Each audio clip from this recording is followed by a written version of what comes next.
बाबा जितना जल्दी प्रसन्न होते हैं ना, उतना कोई देवी देवता नहीं होता। प्रेम से बोलिए महादेव। वो अपने भक्तों पर हमेशा करुणा करते हैं, कभी किसी से कुछ नहीं कहते कि मेरे लिए 56 भोग लगाओ। नमस्कार, द सिटी न्यूज के इस खास कार्यक्रम धर्म संसार में आप सभी का स्वागत है। आज हम आपकी मुलाकात करवाने जा रहे हैं प्रसिद्ध कथावाचक पूज्य श्री मृत्युंजय जी से। आइए जानते हैं उनसे उनके बारे में। महाराज जी, सबसे पहले तो द सिटी न्यूज में आपका स्वागत है। पहले आप अपनी धार्मिक शिक्षा और प्रारंभिक जीवन के बारे में हमारे दर्शकों को बताएं। ओम नागेंद्रहाराय त्रिलोचनाय भस्मांगरागाय महेश्वराय नित्याय शुद्धाय दिगंबराय तस्मै नकाराय नमः शिवाय। सबसे पहले तो आपके समस्त श्रोतागण जो आपके इस चैनल के माध्यम से देख रहे हैं, सभी को बहुत बहुत साधुवाद और आपको भी बहुत बहुत स्वागत है कि आपने ऐसा सुंदर समय जान करके और आप इस काम में आए और इस शिव कथा में प्रांगण में आप पहुँचे। इसके लिए आप भी बहुत बहुत बधाई के पात्र हैं। बहुत बहुत धन्यवाद आपका जी। तो मेरा उद्देश्य ये था कि मैं रहने वाला काशी से हूँ, काशी मेरा क्षेत्र है और प्रारंभिक शिक्षा हमारा जो है ये वृंदावन के पास में एक क्षेत्र पड़ता है गोकुल मथुरा। तो वहाँ से श्री गुरु काशनी विद्यालय है, जो वहाँ के संस्थापक है श्री गुरु शरणानंद जी महाराज। तो महाराज जी के यहाँ पर ही मैंने प्रारंभिक शिक्षा प्रारंभ किया, जिसको हमारे संस्कृत भाषा में प्रथमा बोलते हैं। तो प्रथमा से लेकर के उत्तर मध्यमा तक मैंने वहीं पढ़ाई करी। उसके बाद में मैं काशी में आकर के आगे की शिक्षा पूरी किया और पुनः जब हमारा शिक्षा अध्ययन पूरा हुआ तो फिर मैं भागवत कथा, राम कथा और शिव पुराण, वाल्मीकि रामायण के अध्ययनार्थ में वृंदावन में गया और वृंदावन में जाकर के गुरुजनों के सानिध्य में गुरु परंपरा के तत्वाधान में बैठ करके और गुरुजनों के आशीर्वाद से शिक्षा दीक्षा ग्रहण किया और वहीं से मेरा ये कथा लाइन का सफर चालू। कथा वाचन के लिए आपके प्रेरणा स्रोत कौन है? कथा वाचन की बात अगर आपकी मैं बताऊं तो सबसे पहले मैं जब संतों की सन्निधि में गया, बहुत युवा अवस्था में गया, करीब हमारी 7 या 8 साल की उम्र थी। तो धार्मिक के प्रति, धर्म के प्रति, सनातन धर्म के प्रति और अपने संस्कार संस्कृति के प्रति मेरा बचपन से ही लगाव रहा है और हमारे पिताजी माताजी भी गुरु परंपरा से जुड़े हुए हैं। तो मुझे बचपन से बहुत अच्छा लगता था संतों का सानिध्य, संतों का अनुसरण। मुझे ऐसा लगता था कि मैं भी इस संतों के संग में चलूं, भगवान का भजन करूं, पूजा करूं। और वही साधु संतों की कृपा, भगवान की कृपा हुई कि मैं इस लाइन में आया। और जब मैं व्यास मंच पर अपने पूज्य गुरुदेव भगवान को कथा करते देखता था तो मुझे एक जीवन में नई प्रेरणा मिली कि इस समाज को अपने सनातन धर्म के प्रति जागरूक कैसे किया जाए। और उसी प्रेरणा को लेकर के मैं अपने जीवन में संकल्प बनाया कि आगे चल करके समाज के कल्याण के लिए मुझे यही कार्य करना है। यही मेरा उद्देश्य था। आपके पसंदीदा धार्मिक ग्रंथ और उनकी विशेषताएं क्या है?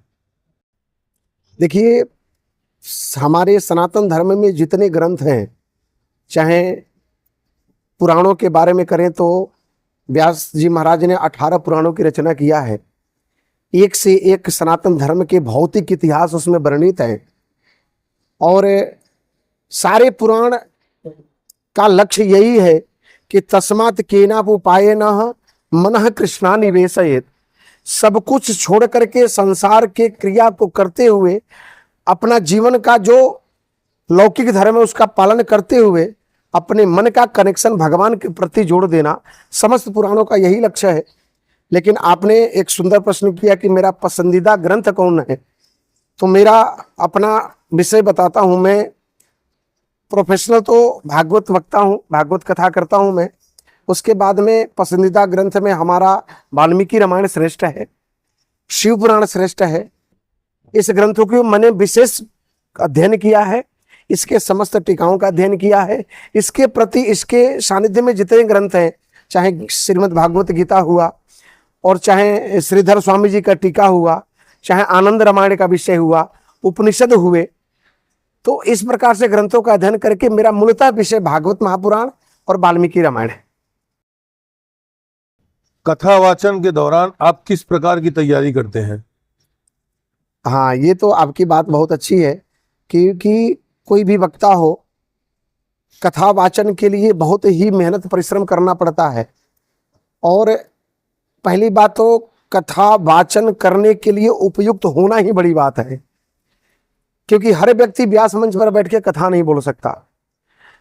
और व्यास मंच पर जो व्यक्ति बोलता है, आप वो मत समझे कि वो व्यक्ति विशेष बोल रहा है, ऐसा कुछ नहीं है। व्यास मंच की इतनी बड़ी गरिमा है और उसमें इतनी बड़ी सामर्थ्यता है कि मुझे लगता है कि व्यक्ति तो निमित्त मात्र होता है, वो व्यास गद्दी स्वयं बोलती है। तो ये एक अनुभव मैं अपना बताता हूँ कि ये मेरा अनुभव है। जब मैं पहली बार कथा करने के लिए बैठा तो मुझे ऐसा लगा कि मैं मंच से बोलूँगा। मेरी पहली कथा समझिए कि हरिद्वार कुंभ में हुई थी, लगभग 2009-10 की बात है ये। तो गुरु महाराज के सानिध्य में पहली कथा हुई थी। तो गुरु महाराज अचानक ही बोले कि कल से आपको कथा करनी है। मैं कथा करने के लिए मैं बोला कि महाराज जी अभी तो पूरी तैयारी नहीं है। बोले कोई बात नहीं, आप कथा करिए, बाकी भगवान अपने आप सब विचार करेंगे। तो कथा करने के लिए जब मैं मंच पर बैठा, मेरे जीवन में ऐसा अनुभव आया जैसे कि भागवत महापुराण में व्यास जी लिखते हैं कि मुखम करोति वाचालम। जिस प्रकार से भगवान नारायण ने छोटे से नन्हे बालक ध्रुव के ठोड़ी में शंख लगा दिया, अपने पंचजन्य शंख को स्पर्श कराया तो उसको सारे वेद वेदांत कंठस्थ हो गए। उसी प्रकार से गुरु महाराज का ऐसा आशीर्वाद मिला कि जब मैं मंच पर बैठा तो मुझे पता नहीं कि मेरे अंदर से कौन बोल रहा है, मैं क्या कह रहा हूँ, क्या कहने वाला हूँ, मुझे कोई पता नहीं था। लेकिन बाद में सभी लोगों ने कहा कि नहीं नहीं, आपके जीवन की पहली कथा और प्रथम दिवस की कथा आपने बहुत उच्च श्रेणी की वक्ताओं की तरह कथा करी है। तो मेरा जीवन का प्रथम ये अनुभव रहा है। और आपने ये पूछा कि कथा के लिए आपका मतलब कि स्रोत क्या है और आप किससे आपको प्रेरणा मिली कथा करने का। तो प्रेरणा हमारे गुरु महाराज हैं और हमारा पसंदीदा ग्रंथ श्रीमद् भागवत महापुराण और वाल्मीकि रामायण है। कथा वाचन के दौरान आप श्रोताओं से कैसे जुड़ते हैं? जी, एक तो ये बहुत अच्छी बात है आपकी।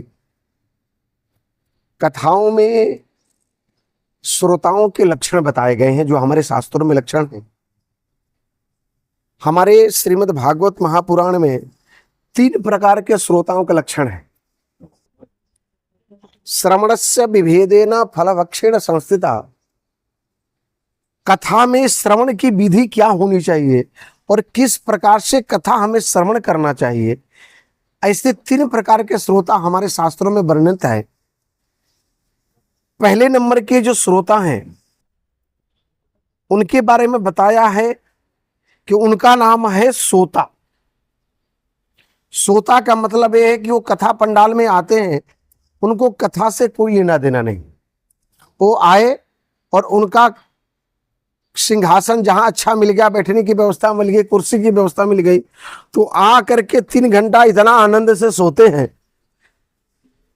कई लोग तो मेरे से कहते हैं कि महाराज हम नींद की गोली खाते तो मुझे नींद नहीं आती, लेकिन आपकी कथा इतनी मधुर होती है, इतनी मधुर व्याख्या करते हैं, इतने मधुर श्लोक गाते हैं कि बिना नींद की गोली के 3 घंटा हम आराम से सोते हैं। तो एक ये पहले नंबर के हैं जिनका नाम है सोता। और एक दूसरे नंबर के जो भागवत महापुराण में वर्णन व्यास जी करते हैं कि दूसरे नंबर के जो श्रोता हैं उनको बोलते हैं सरोता। श्रोता आप देखे होंगे कि जब गांव घरों में वो सुपारी काटने वाली कैंची आती है तो उसको सरोता बोलते हैं। तो कैंची का क्या माध्यम होता है कि वो उसका काम ही है काटना। तो वो कथा पंडाल में पधारेंगे तो कथा पंडाल में पधार करके सिर्फ कथाओं से उनको कोई लेना देना नहीं है।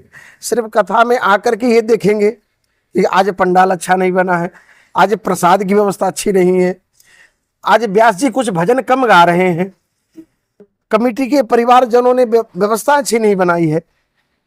तो ये सब उनका टीका टिप्पणी करने का काम है। 3 घंटा उनका ऐसे ही समय चला जाता है। लेकिन जो सबसे श्रेष्ठ श्रोता होते हैं उनको इस आडंबर से कोई मतलब नहीं। वो सिर्फ कथा में आए, उनको कथा से मतलब है कि हमें कथा किसी भी प्रकार से श्रवण के लिए मिल रही है, कथा हमारे जीवन में सुलभ हो रही है और इस कथा से मुझे अपने जीवन को कल्याण करना है, तो ऐसे श्रोताओं को सबसे श्रेष्ठ श्रोता बताया गया है हमारे शास्त्रों में। तो ऐसे श्रोता से मैं करेक्ट ऐसे होता हूं जैसे कि मान लीजिए कि गुरु के प्रति एक शिष्य का भाव होता है, एक शिष्य के प्रति गुरु का भाव होता है। और देखिए सच्चा वक्ता वही है कि जो श्रोता से कनेक्ट हो जाए। और वक्ता जो व्यास मंच से जिस भागवत महापुराण चाहे कोई भी ग्रंथ हो, जिनकी कथाएं समाज में परोस रहा है, समाज में दे रहा है, प्रदान कर रहा है, वो प्रदान कथाओं को श्रोता के जीवन में उसका उतरण हो और श्रोता उसको उतार करके अपने जीवन में कल्याण करे। ऐसे श्रोता ही सबसे श्रेष्ठ श्रोता है जी।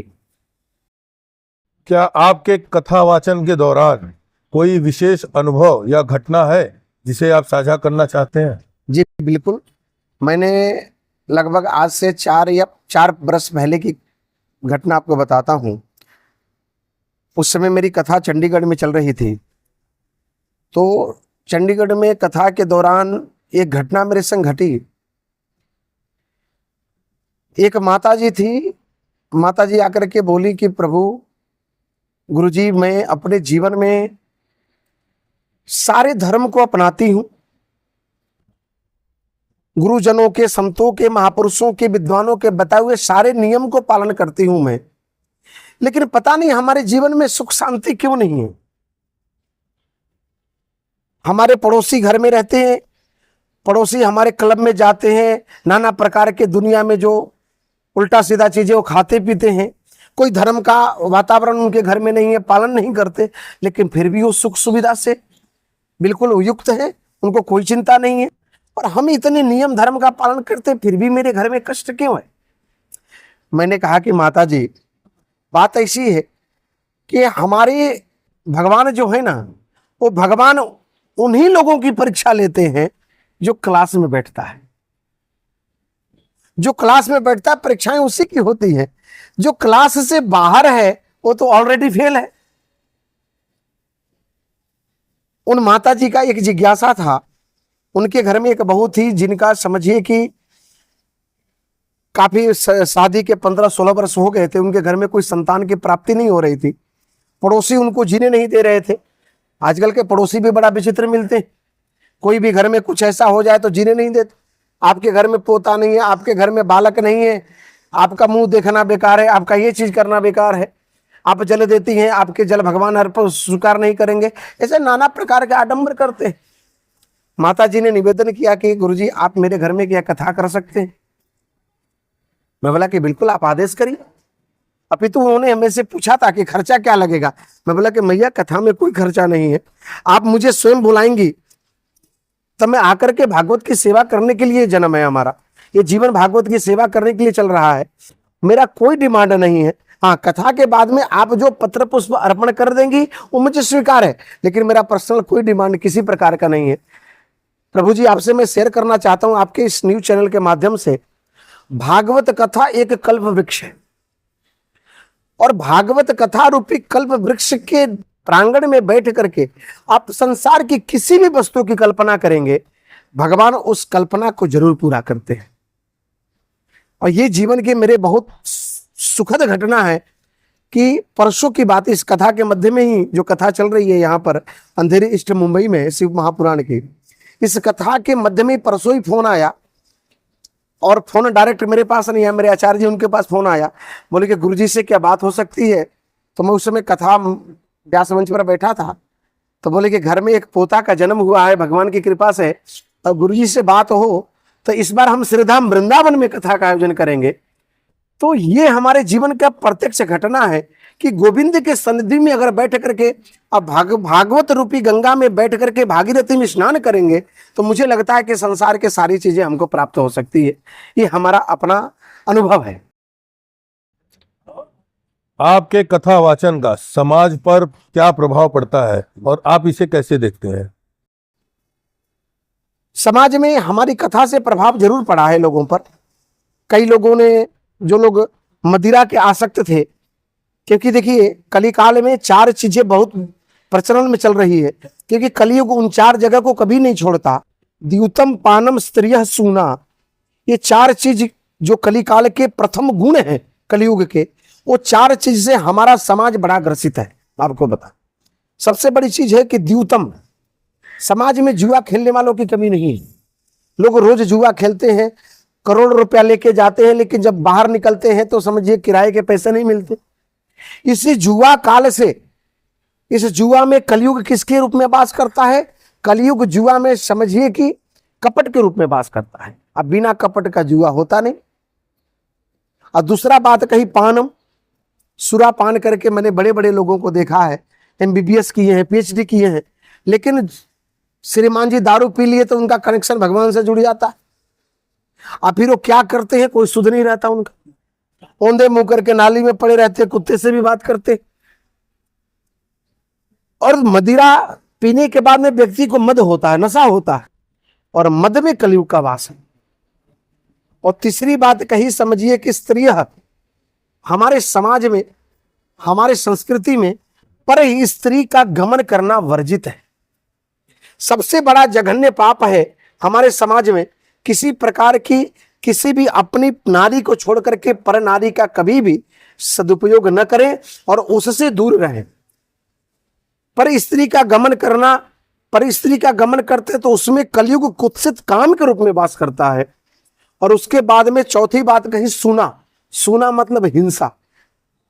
भागवत कथा श्रवण करा करके मैं लोगों को यही प्रेरित करता हूं कि दिन दुखियों पर हमेशा सद्व्यवहार करिए, उनकी मदद करिए, और हो सके तो जितना हो सके आप उनके जीवन में उनका उपकार करिए।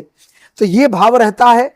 और मैं समाज को देखता भी हूं, जो लोग मेरे से जुड़े हैं, कई लोग जो अपने पथ से, अपने धर्म से भटक गए थे, कथा श्रवण करके अपने धर्म को अपनाया है और उनका जीवन बहुत अच्छा चल रहा है। ये मेरा अपना अनुभव रहा है। आप युवा पीढ़ी को धार्मिक कथा वाचन की ओर आकर्षित करने के लिए क्या सलाह देंगे? ये बहुत महत्वपूर्ण विषय है, क्योंकि हमारा भारतवर्ष का इतिहास युवा पीढ़ी पर ही टिका हुआ है। तो कथा के माध्यम से जो युवा पीढ़ी को अपने तरफ आकर्षित करना और अपने धर्म को समझाने के लिए मैं यही प्रयास करता हूँ। जैसे कि युवा पीढ़ी को सबसे पहला तो अपना एक स्रोत बनाना चाहिए और अपना एक उद्देश्य बनाना चाहिए, और उद्देश्य बना करके भगवान राम से अपने जीवन का प्रेरणा लेना चाहिए कि भगवान राम ने अपने जीवन में क्या किया है।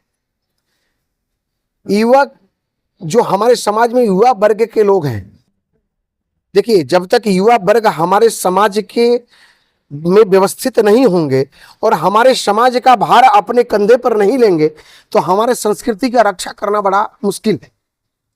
तो युवा वर्ग के लोगों के लिए सनातन धर्म में एक ही उद्देश्य है कि हमारा सनातन धर्म किस प्रकार से युवा बने। क्योंकि जब तक सनातन धर्म किसी के बारे में, जैसे गंगा के महिमा के बारे में हम जानते हैं, तब जाके गंगा में स्नान करते हैं। हम गंगा की महिमा को जानते हैं कि गंगा में स्नान करने से हमारे जीवन के, हमारे शरीर के पाप संताप सब नष्ट हो जाते हैं। तो हमारे युवा वर्ग को मैं यही समझाता हूं कि आप कथा में आकर के, कथा भी वो भागीरथी वैसी गंगा है कि जिसमें स्नान करके आप अपने जीवन को संतुलित बना सकते हैं और अपने जीवन को पवित्र बना सकते हैं। और आपकी जरूरत इस सनातन धर्म को है, क्योंकि युवा वर्ग के लोग अपने सनातन धर्म के बारे में समझेंगे, उसको पढ़ेंगे, तभी अपने आगे वाले जनरेशन को पढ़ाएंगे, बताएंगे कि हमारे सनातन धर्म का इतिहास क्या है, हमारे सनातन धर्म की संस्कृति क्या है, हमारे सनातन धर्म का उद्देश्य क्या था, हमारे बुजुर्गों ने, हमारे महर्षियों ने क्या किया है। तो मैं यही प्रयास करता हूं कि युवा वर्ग के लोग हमारी कथा में जितना से जितना आकर के बैठे और हमारी बातों को समझे। और मुझे इसका बिल्कुल इस चीज का मुझे अनुभव भी होता है कि हमारे आप कथा में आप देखिए लगभग बहुत सारे युवा वर्ग के लोग बैठते हैं, युवा माताएं बहनें जो हमारी शिक्षा दीक्षा कर रही हैं। कल हमारे कथा में कुछ ऐसी बहनें आई थी, बहन जी लोग आई थी कि जो संस्कृत से PhD कर रही हैं, प्रोफेसर बन रही हैं। क्योंकि देखिए संस्कृत एक ऐसा, संस्कृत देववाणी है। और संस्कृत अपने जीवन में संस्कृति को प्रचारित करता है। हम संस्कृत पढ़ेंगे तभी संस्कृत के प्रति हमारा मन में भाव प्रकट होगा। तो युवा वर्ग से निवेदन मैं यही करता हूं कि आप सब भी सनातन धर्म को समझें और अपने जीवन को कल्याण करते हुए हमारे भारतवर्ष के उत्थान की तरफ अपने जीवन को लगाएं। जी, द सिटी न्यूज से बात करने के लिए आपका बहुत बहुत धन्यवाद। जी जी। तो ये थे पूजनीय मृत्युंजय जी महाराज, जिनका आज हमने साक्षात्कार किया। इसी के साथ हम आपसे विदा लेते हैं। धन्यवाद। जय श्री कृष्ण।